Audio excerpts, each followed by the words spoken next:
কোৱা শুনো প্ৰেম হেনো দুটা বৰ্ণৰ এক স্বৰ্গীয় অনুভূতি প্ৰেম হেনো ঈশ্বৰ অবিনশ্বৰ বকৱাচ মানুহ প্ৰেমত পৰে মানুহ প্ৰেমত মৰে এই মৃতসকলৰ প্ৰতিজনে একোজন অপ্ৰেমিক সালা দুনিয়া হিলি আছে প্ৰেমেৰে মাথো দেখা নাপাওঁ আমাৰ মলিন চকুৰে যদি বিফল হৈছা প্ৰেমত কচম মাত্ৰ দুবেগ খোৱা আৰু পাহৰি যোৱা সমস্ত বিষাদৰ ঢৌ দুবেগ নিচা মোৰ প্ৰেম এটা চিগাৰেট মোৰ সাহস উদাসী পলৰ বুকু ভৰাই তোলা ক্ষণিক ভাল পোৱাৰ সংগীত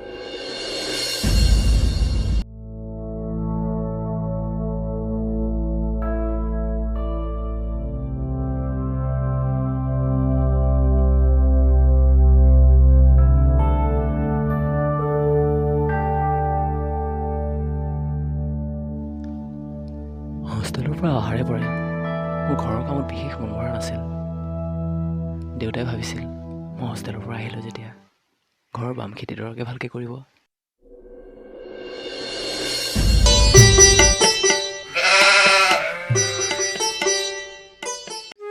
দেখোন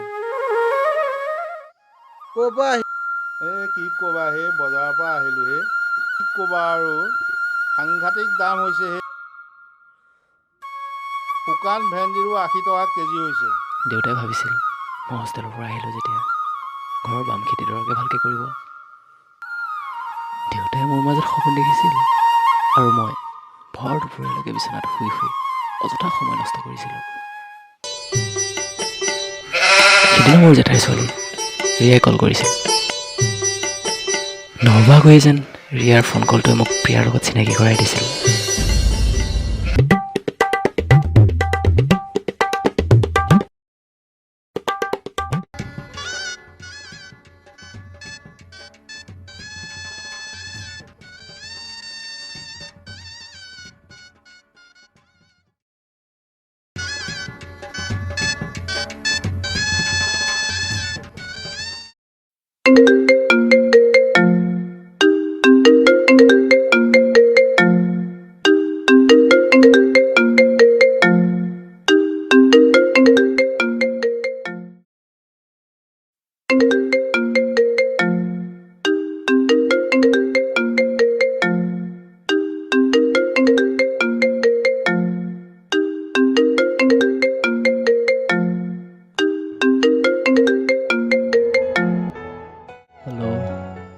কোনে কৈছে হেল্ল' ঐ কুম্ভকৰ্ণ মই কৈছোঁ ৰিয়া অন্ততঃ চকুকেইটাতো মেলি ল কি হ'ল কালি কোৱা কথাটো পাহৰিলি নেকি আছে ইমান ৰাতিপুৱা ফোন কৰিব লাগে ঐ অলগত তই কি এতিয়াও ঢল পোৱা হৈ আছে বুলিয়ে ভাবি আছ নেকি আৰু মোৰ যে চিন্তাই হৈছে জান প্ৰিয়াই এতিয়া চাগৈ আহি তিনিআলি পালেহি হ'ব দে মই আছোঁ নহয় চিন্তা নকৰিবি এতিয়া মোক অলপ শুব দে গৰু তাই পালেহি আৰু তই আনিবলৈ যাবি বুলি তই শুই উঠালৈ বুন্দাপৰ দি ৰৈ থাকিব নেকি তাই মই কৈছোঁ তই এতিয়াই যা নহ'লে আৰু মোক নামাতিবি ফোন ৰাখ ধেই ঈশ্বৰৰ পৰা শান্তি নাই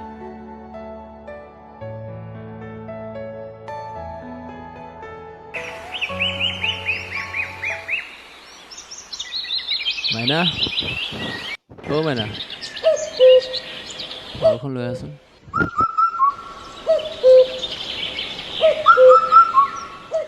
তই ইমান দেৰিলৈকে শুব পাৰ নিজে নিজৰ কাম কৰি ল'ব নোৱাৰ হ'ব যোৱা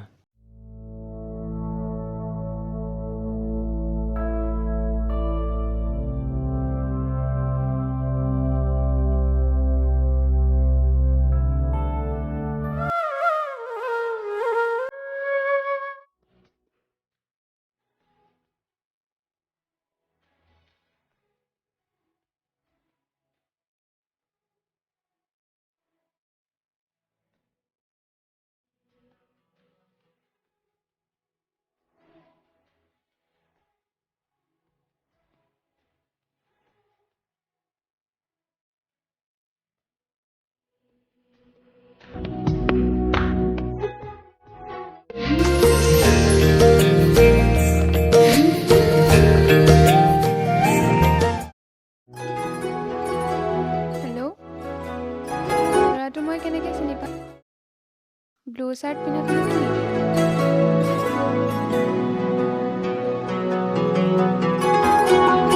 প্ৰিয়া উঠা নুঠো কিয় উঠে তোমাকতো মই চিনি নাপাওঁ গাভৰু ছোৱালী দেখিলেতো ৰ'ব নোৱাৰা হৈ গ'লা একদম উঠিবানে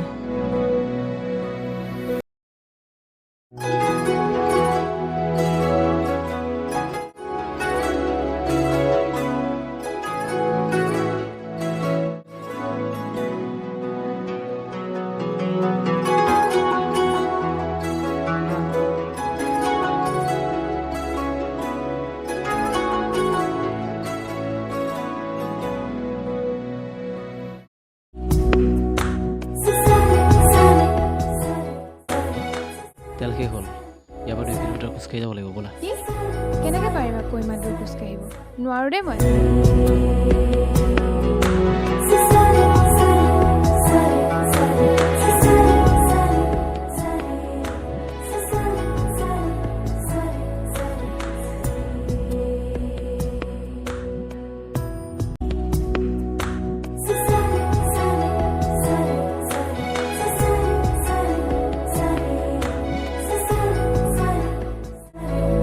কোৱাচোন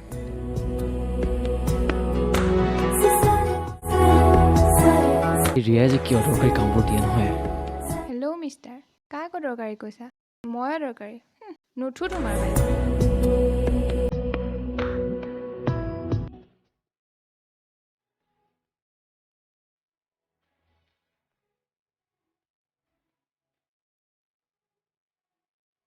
কলেজ বন্ধ হোৱাৰ পাছতে মই মোৰ ৰুমমেট বান্ধৱী ৰিয়াৰ ঘৰলৈ আহিলোঁ আচলতে বহুদিনৰ পৰাই ৰিয়া আৰু ৰিয়াৰ মাকে মোক মাতিছিল ময়ো সুবিধা চাই সিহঁতৰ ঘৰলৈ গ'লোঁ ভবাই নাছিলোঁ হঠাতে ক'ৰ পৰা জানো ওলালহি এই সপোনটো বৰ চিম্পল আছিল ল'ৰাটো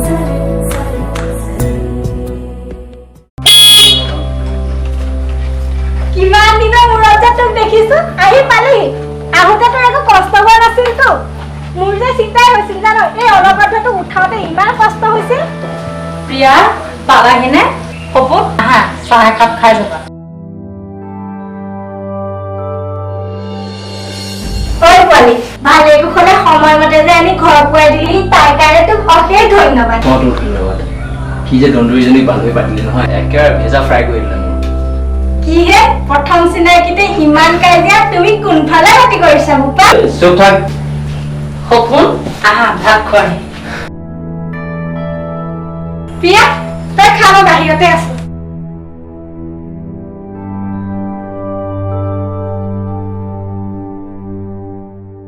এইটো ৰাক্ষসটো কিমান দিনৰ পৰা চাগে সি খাবলৈ পোৱা নাই খা প্ৰয়োজন হ'লে মোৰখিনিও খা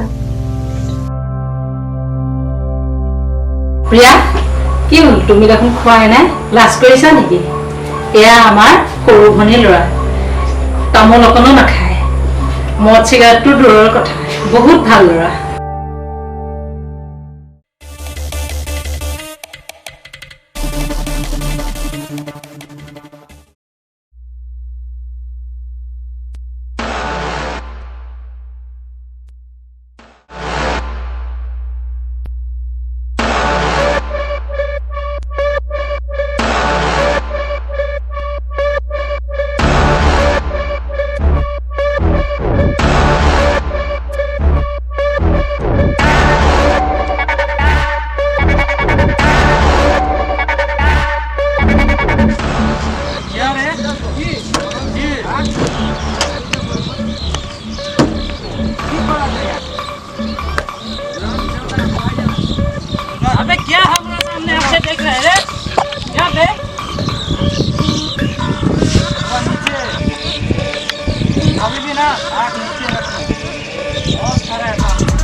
হাই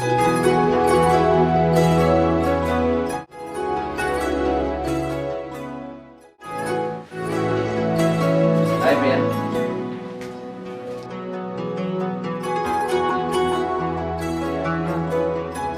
ঘৰত কোনো নাই নেকি?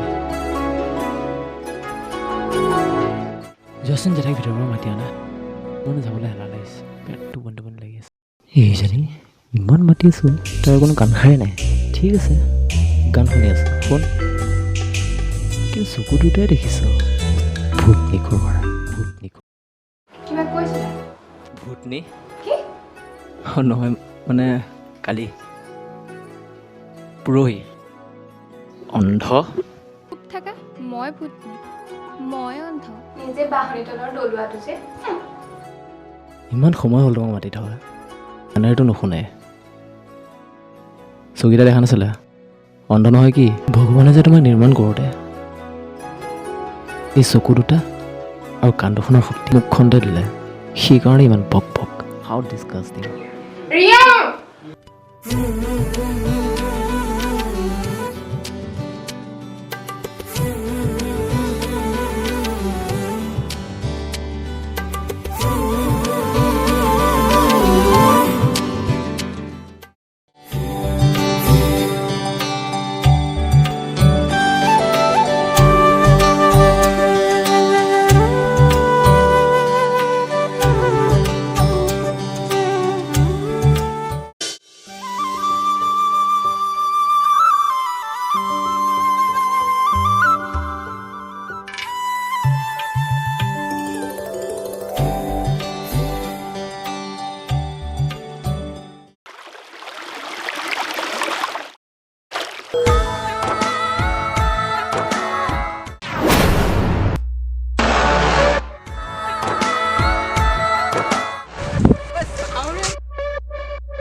বাহ ৰিয়া বাহ, ইমান ধুনীয়া ছোৱালীজনী আনি ৰাখি থৈছ আৰু আমাক খবৰেই দিয়া নাই। আবে তহঁতক খবৰ দিছে নেকি?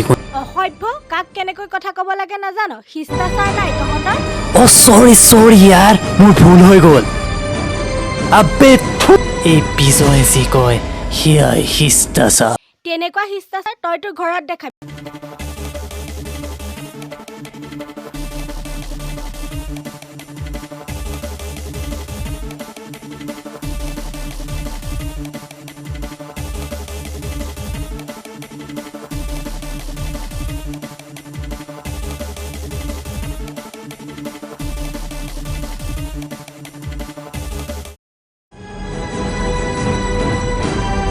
ৰিয়া, তুমি কিয় তালৈ যাব লাগে?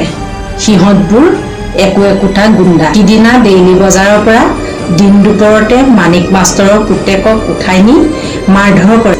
এজন উচ্চ পদস্থ বিষয়াৰ পুতেক হোৱাৰ অজুহাতত সেই বিজিতটোৱে কিমান যে বেয়া কামবোৰ কৰি আছে তোমালোকে জানানে? যিমান দূৰ সম্ভৱ সিহঁতৰ পৰা আঁতৰি থাকিবা।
আমাৰ এলেকাত আহিব সাহস ক'ত পালি?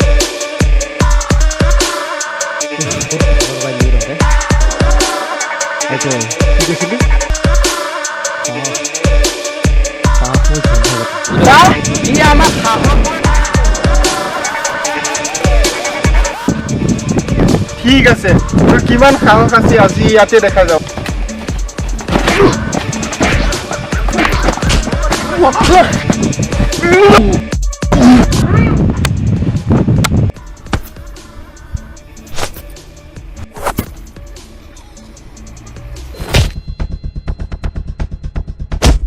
নোৱাৰাকৈ কেনেকৈ জানো মই প্ৰিয়াৰ প্ৰেমত পৰি গ'লোঁ।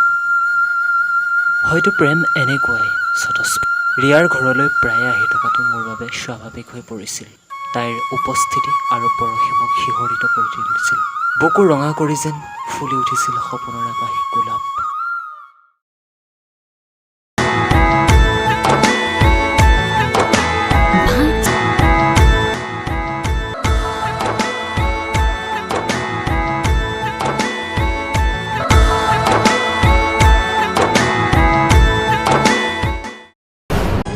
প্ৰিয়া বুজো How dare you? ক'ত সাহস পালি ৰিয়াৰ হাতত ধৰিব? তই মোৰ ডিঙি ধৰিবলৈ সাহস ক'ত পালি?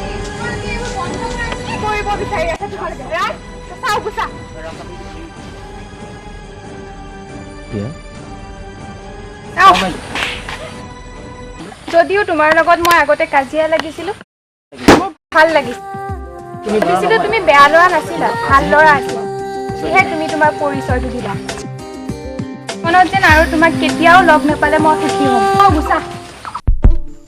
সকলোবোৰচোন ঠিকেই আছিল, হঠাতে জানো কি হৈ গ'ল।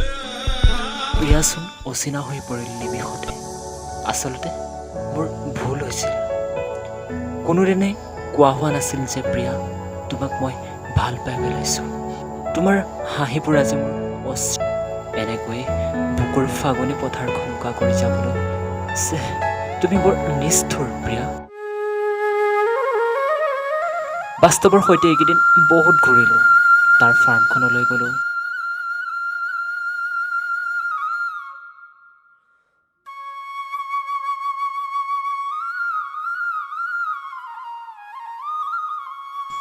তাৰ সপোনে খোপনি পোতা ৰবৰ বাগানখন আৰু বহুতো। প্ৰেমৰ সংকীৰ্ণ ধাৰণাত উঠি ভাহি ময়ো নিজক হেৰুৱাই পেলাইছিলোঁ। প্ৰেম আচলতে ভৰ যৌৱনা এগৰাকী নাৰী বা যুৱতীৰ প্ৰতি থকা ভাল পোৱাই নহয়। প্ৰেম চিৰাচৰিত, শাশ্বত। পিতাইৰ কঠোৰ জীৱন সংগ্ৰাম, প্ৰকৃতিৰ সেউজ সভ্যতাৰ বুকুতো যি থাকে প্ৰেমৰ শাশ্বত অভিৰুচি। থেংকছ বাস্তৱ, তই মোক ঘূৰাই আনিলি।